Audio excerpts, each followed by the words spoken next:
Hello there, and welcome back to Kindred of the East. They are Asian vampires who functions a little bit different than the normal Western one. They don't have a 20 years anniversary edition, but they have an updated character sheet. There's a lot of things here that's very important for your character, but I will skip it for now and come back to it to take care of the easy part, and that is the attributes and the abilities. You have in your attributes, you have 7, 5, and 3 dots, meaning that you can put 3 dots here, 7 dots here, and 5 dots here if that's what you want.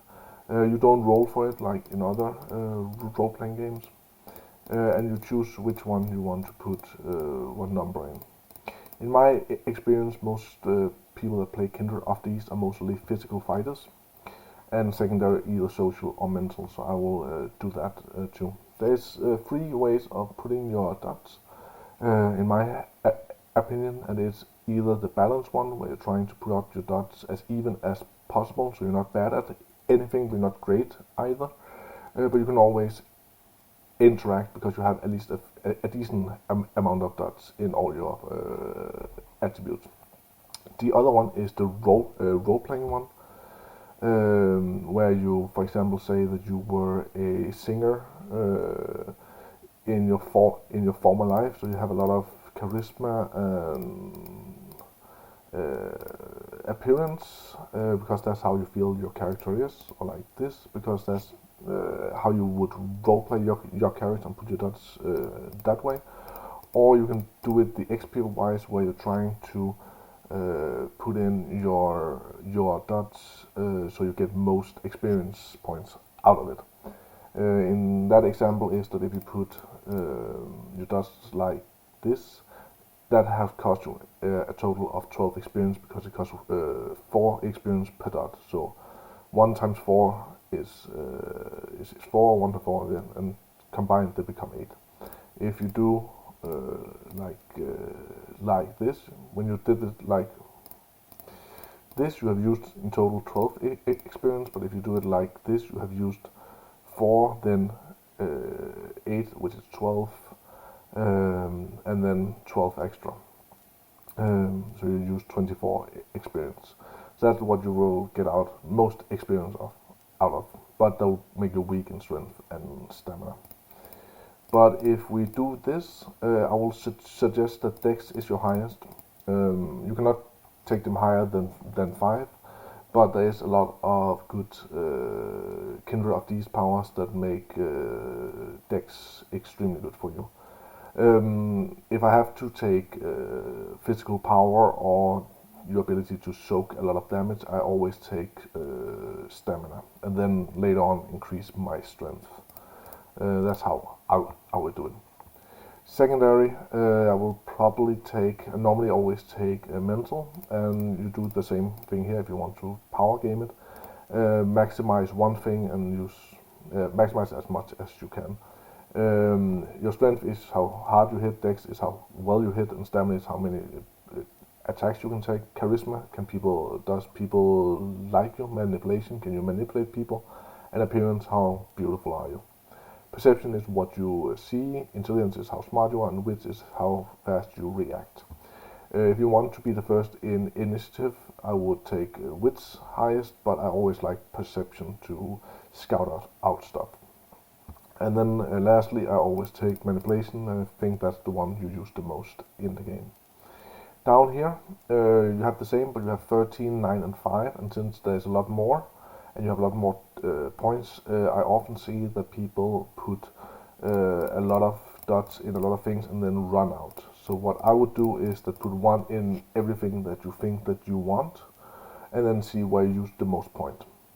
What they have and drive on for some of their abilities is their meditation. They can use that to meditate and get willpower back, and portents, where you can see into the future, kind of feeling the omen of the world with some of your powers run on. This one is a skill-based one, but there was not enough space, so I put it in knowledges.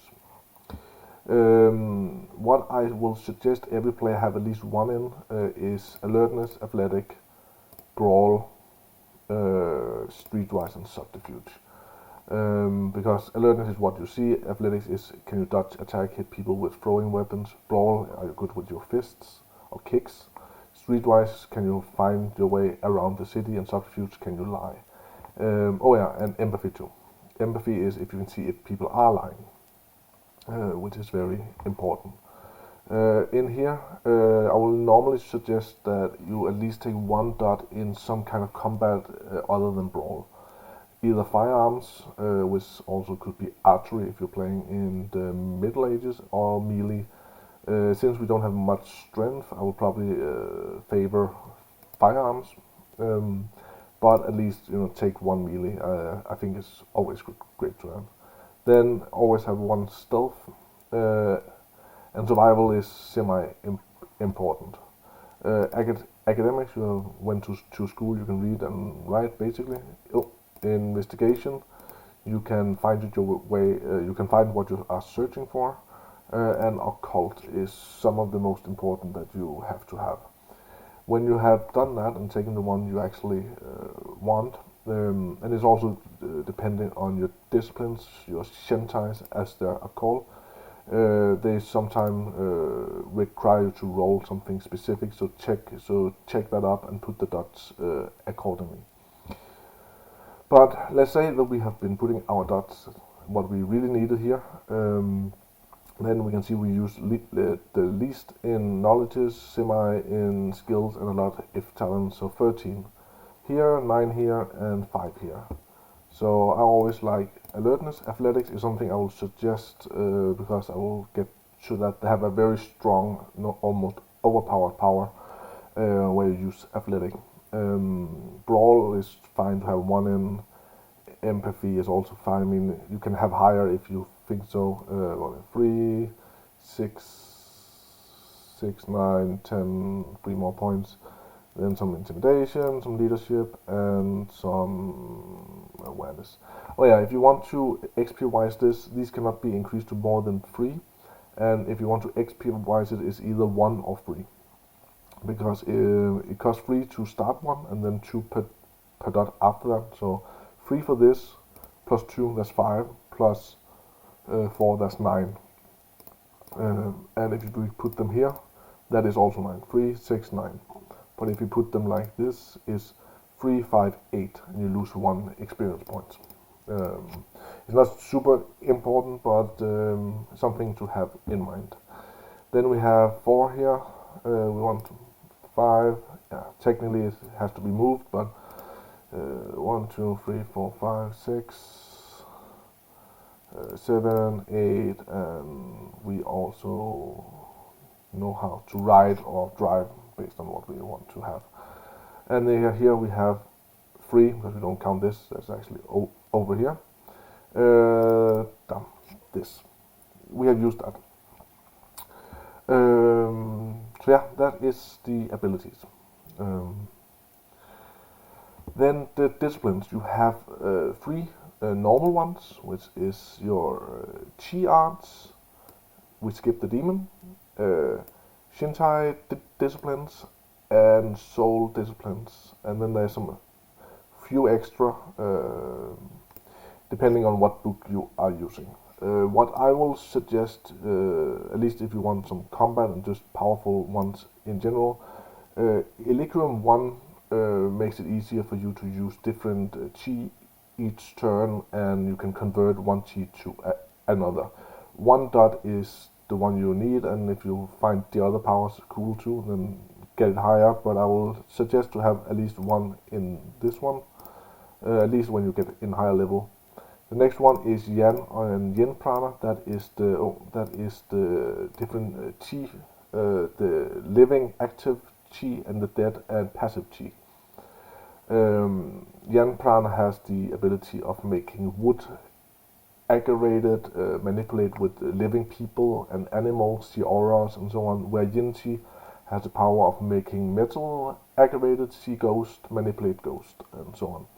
They are extremely good to have, at least 2 in, whatever fighting style you want to. Then the next one I think most people should or can take is the Blood Shenzhei.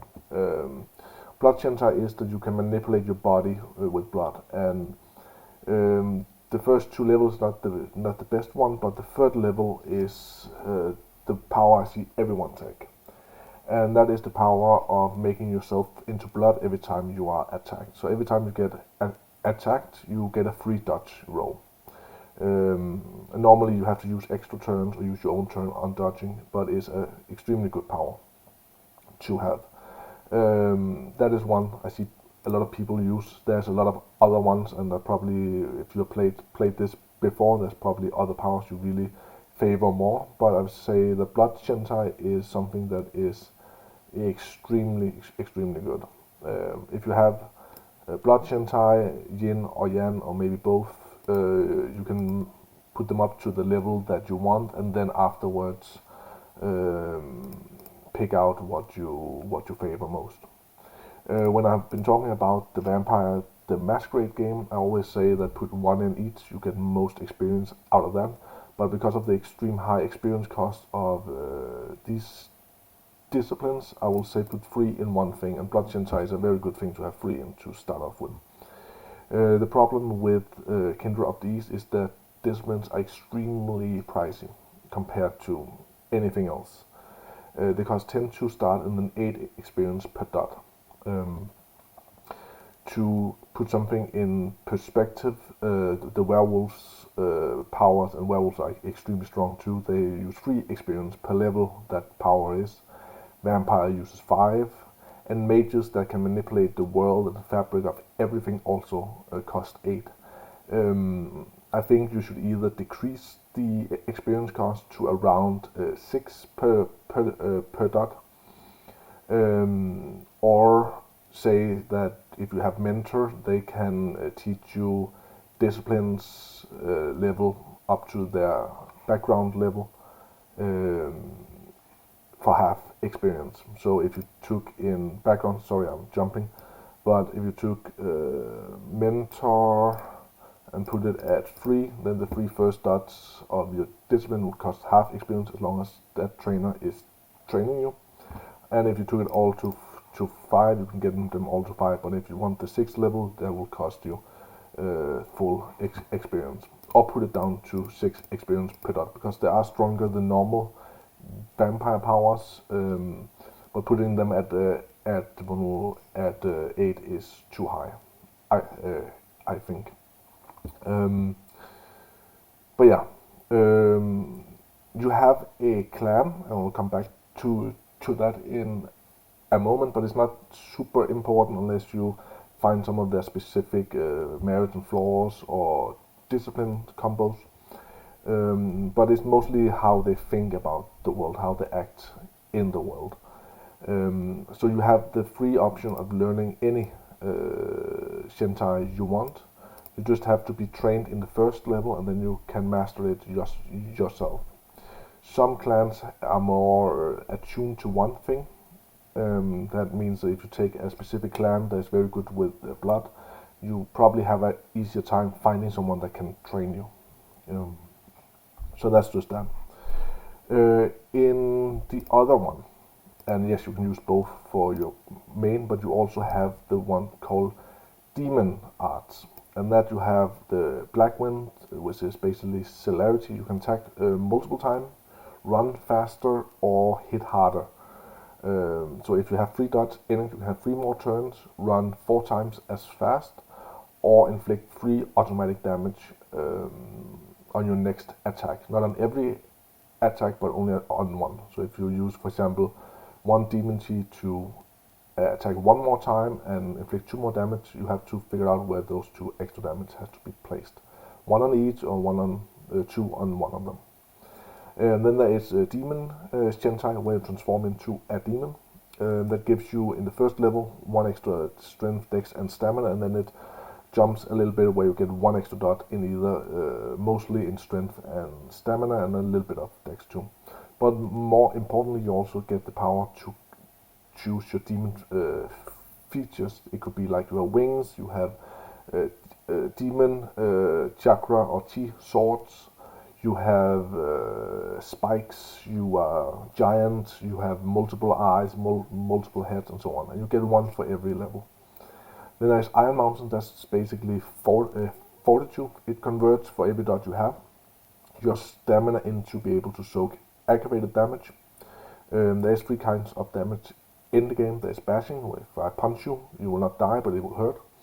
Lethal, I stab you with a knife, you can die from it. And then there is aggravated damage, which is magic, flames, for vampires, sunlight, all kinds of powers. And aggravated damage can normally not be soaked, but with Iron Mountain, for every dot you have, you can convert one of your staminas into be able to soak and aggravated damage. But it also does that if you get hit by lethal, the difficulty for soaking gets 1 lower for every dot you have in it. So if you have three dots and you have to soak at difficulty 6, it's difficulty 3 to soak. If it goes below 2, and I think in the updated version it cannot never go below 3, but for every time it goes below 2, you get 1 automatic success. So if you had, for example, 5 in Iron Mountain, that will make the difficulty 5 lower, and if difficulty is 6, it will be difficulty 2, and then you would have 1 point left, I think. So you have 1 automatic success, and you roll stamina at difficulty 2 against lethal. If your Iron Mountain exceeds your stamina when you soak aggravated damage, the difficulty for your aggravated damage is also reduced by 1 for every one you have higher than. That's extremely good. Kai and Hell Weaving is not something I see people take, and it's not extremely good, but look at it. I just normally see people mostly increasing their Black Wind, Demon Shenzhei, and Iron Mountain. But you have two dots. You can either take 2 points in 1 or 1 in 2. I really like Demon Shenzhei, but I will suggest that you take at least to begin with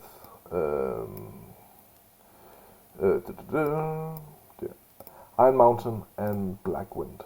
Iron Mountain just makes it easier to soak, and Black Wind makes you able to attack more times. If you want to attack even more times, do this. But these two is kind of a must-have, and then I would say Demon Shenzhei is a close second. Yes, every time you use your demon powers, you usually use 1 demon chi down here. Your demon chi maximum is equal to your Po. So here we will have 3 demon chi, and if you use Black Wind, you use 1 demon chi to activate it. Every time you activate a demon power, you have to roll Hun at a difficulty equal to your Po to resist the demon taking over. So it's not something you should do constantly, because if the demon takes over, it can really ruin your plans. But they are really powerful powers. The only one where you don't have to roll is actually Iron Mountain. It's just a passive that doesn't force your demon to take over. You can use a maximum of demon chi equal to your stamina. That's also why stamina is very important in the beginning. If you took demon Shenzhei to transform into a demon, that will cost you 3 demon chi. So if you only had 2, you will not be able to transform. Just something to notice. In background you have 5, and I will suggest that if you go with that rule of your Shenzhei's costing half experience, if you have mentor, then max your mentor up. If not, there's allies, contacts, but the one that is a little bit special for them is horoscope, where you have an extra dice pool, and based on the clan you choose and where you're from Japan or China or Asia, you will have a special number, and if you roll 1 of those 2, you get an extra success. It's not super good, but it can help you in a pinch. The other one is a Jade Talisman. For every point, you have 1 chi in that, which you can use to power up your normal Shenzhei's discipline powers. But you have to choose if they are either, we can go down, either if they are Yin Chi or Yang Chi. Yin Chi is the passive death dead chi, and Yan chi is the active living chi. We will come down to that later, but you only have 1 dot to start off with before we get here. You can also take some magical artifacts. There's not any very interesting in the book, not that many, so maybe talk with your storyteller about what it will cost to get something cooler. And then you can start off with some rituals, and that's about it. I don't remember what that one is. But if they don't allow you for mentor, I will say something like Jade Talisman is good to have 5 in. Just have extra chi. That is extremely good. Then we go down here. You start off with 4 points. And before we go here, we actually have to go up, because that is important to how you will play. So we'll come back to your chi, which is what you use to power these disciplines. If you go all the way up, there's your character's name, your name, the play you are playing, and there's your nature. Your nature is how you really are. Like, are you caring? Are you greedy? What kind of person are you? And demeanor down here is how people see you. So if you, for example, is a murderer in nature, then you will probably not show it in your demeanor. You will probably try to act very nicely and very helpful. I think there's one called caregiver, meaning that you will look like you really want to help people, but in reality, when they get close, you want to kill them, or however you want to build it. It can also be like you seem very tough, but all you think about is money and making deals. Every time you fulfill your nature, you get your willpower back, and we'll come back to that later. But pick one that you think is something you can play, and then pick something that you will show people, your demeanor. They can be the same thing, but it don't have to. The next thing is your Po nature, and as we saw down here, Po was your demon chi. Your demon also have a personality, and every one of these is different, but it basically is that if a situation happens where your demon's nature would come in play, like there's one not on this list called the warrior, that is that you always want to take the fight and fight the strongest one. So if the option is that you could fight them or talk to them, the demon will try to force you to fight them. And that means that you have to roll your Han, difficulty equal to your Po, to try to resist. If you fail, your character will attack whoever is closest, or whatever nature you take for your demon. Then you have to take your balance. There is the balanced one where you have equal, as close to equal amount of yin and yang chi. There can only be one different. So down here, if you have 3, you have to have 2, and before you can get the 4th, you have to have 3. And that means that you become not really alive, but not really dead. So you very much like a normal Western vampire. Then there is yang. Yang is that you are very alive, very active. You want to do stuff. You're very human. And if you become imbalanced in yang, which means that you have more than 2 dots higher in yang than you have in yin. So if you had, for example, 4 dots here, that means that you have 3 more than you have in Mu Yin.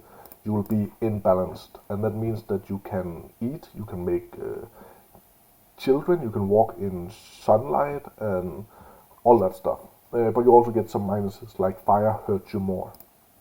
If you are yin, you're more passive, you're more dead. And if you get yin imbalanced, you are resistant to fire. You don't feel emotions, you're very dead. And that you have to figure out before you put your dots in your cheese. The kind of easiest one is probably balanced, so you just have to balance it out. Direction is where you come from in Asia. Common center, east, northeast, and that's just basically what your number, your lucky number is. If you have horoscope and a few other stuff, but you just pick one. Wu, I don't actually remember, not something we played much with, but I think it's the one that have trained you or your direction you are going. You have to look that one up. But with that, we have chosen balanced in this example, and we have 4 dots. So to balance you out, you have 3 in each. Your Dharma level is how long have you been a vampire. And the longer you have been, the more bonuses you get. Right now, as a Dharma 1, you can only use 1 chi per turn. 1 yen or 1 yen.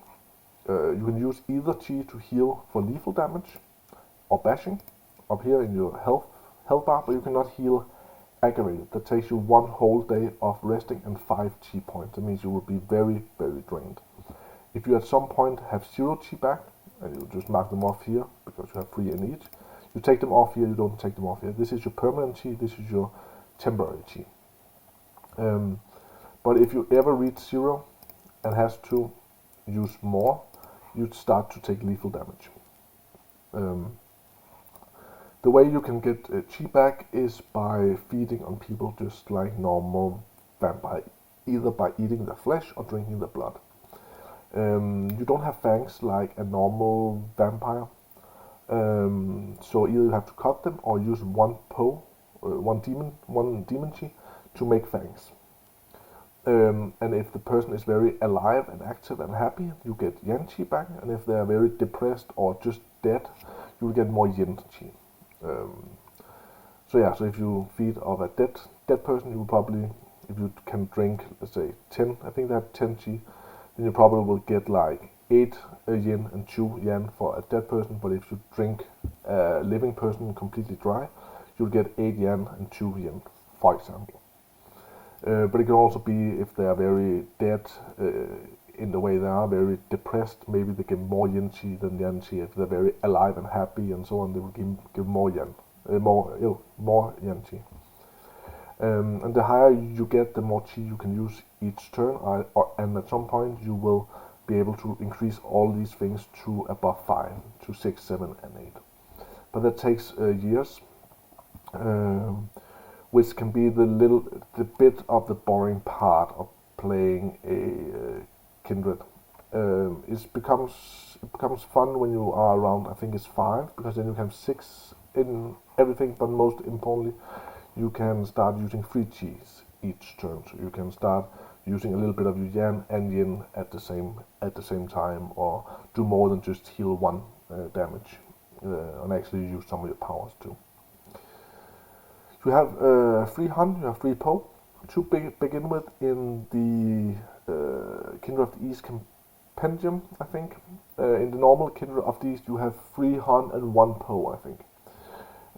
But take the updated, newest version. That's what I would do. That's all the way you get more disciplines in both demon and normal.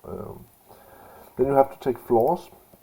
Flaws can be everything from you're blind, you have allergies, you have whatever, negative stuff. You don't have to take any, but it helps you getting points to increase all the things up here so you become stronger, and it also makes for fun role playing.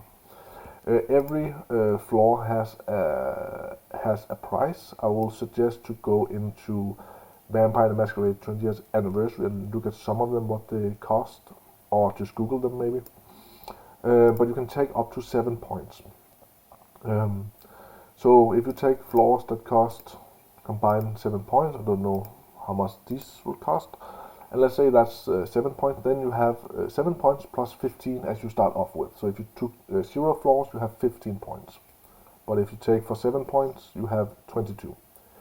Those 22 points you can use to take merits, which is the opposite of flaws.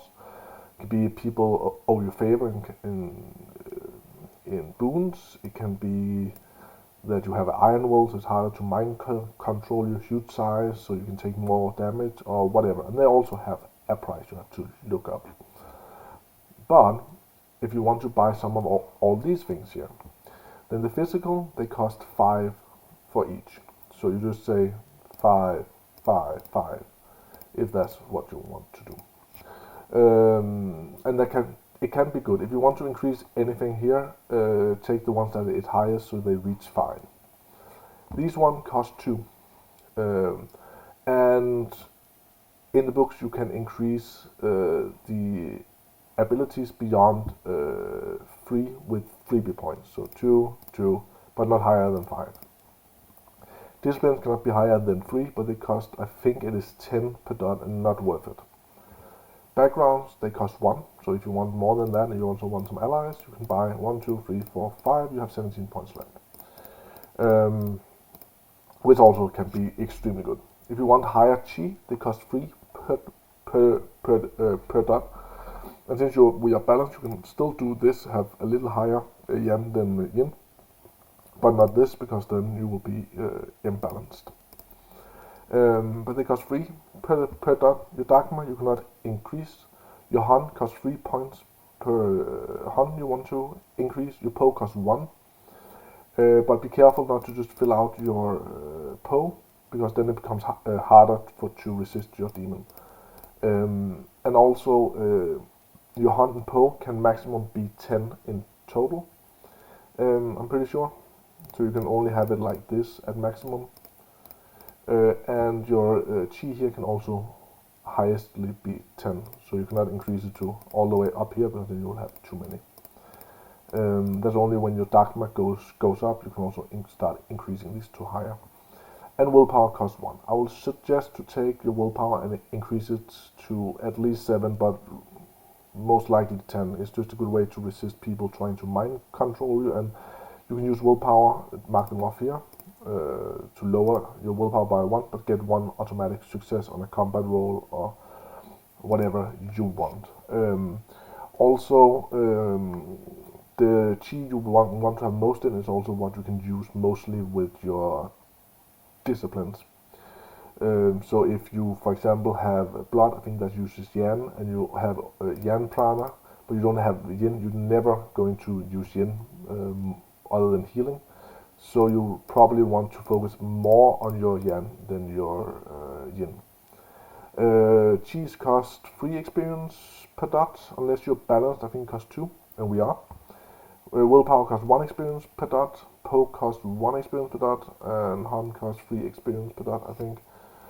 Disciplines cost 8 experience per dot and 10 to start. These cost 3 to start and 2 for every dot you have, and these cost 4 per dot in experience. But when you have used all your freebie points and maxed out what you like to have, I just put in some random dots, I don't really count them, then you are almost done. This is your health level. You can use chi by marking them off. If you take 1 damage, you can mark it off to heal 1. If you are balanced or yin balanced, it costs you 1 chi per day to wake up, and if you're yin balanced, it costs you 1 chi per 10th day, I think, to wake up. The damage here is marked as, and maybe someone will disagree, but I think as we do it, this one is bashing. You heal that just by waiting, because your body just heal it automatically. Lethal, you have to use 1 chi to heal, and aggravated is so big wounds that you have to use 5 chi to heal it. So that's also why I want to suggest you take blood Shenzhei to have flow like blood and be able to dodge attacks, because you don't want damage, especially aggravated damage. Vampire can have a little easier time of healing it, but Kindred Beast have no way of healing by using magic or anything. And it takes a long time in years. I think you have to be 250 years old before you can start healing aggravated per turn. So yeah, then the only thing we need to do is everything in your attributes and abilities who has 4 dots or more, you have a specialty in. So for example, Dex could be dodge, meaning that every time you dodge and using your Dex, your 10 counts as 2. You only roll with 10 sided dice, and you count how many you have in the roll. meaning that you always mix something up here with something down here. So if they say if you say you want to dodge, you have to roll Dex and Athletics, and that is 8 dodge. That means you have 8 dice to dodge it. If you have dodge as a specialty, then if you dodge with those 8 dice, your 10 counts as 2, and 1 subtracts always, except for soaking. If you take damage, you have to roll your stamina to prevent the damage. And if you use your Dex Athletic to run, jump to another building, it's not dodge, so your 10 doesn't count as 2. When you get the 4th level here, you can also take dodge or jumping or parkour or whatever you're good at in athletics, which makes it easier. And you have to do that with everything you have 4 or more in. And when you get the 4th level, you will get that.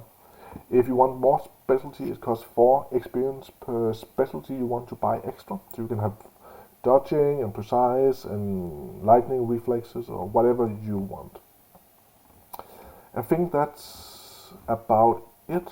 Down here there's some space to take other traits. Put your rituals, martial arts styles, weapons, armors, and so on. But I think that is all, and see you next time. That was the Kindred of the East.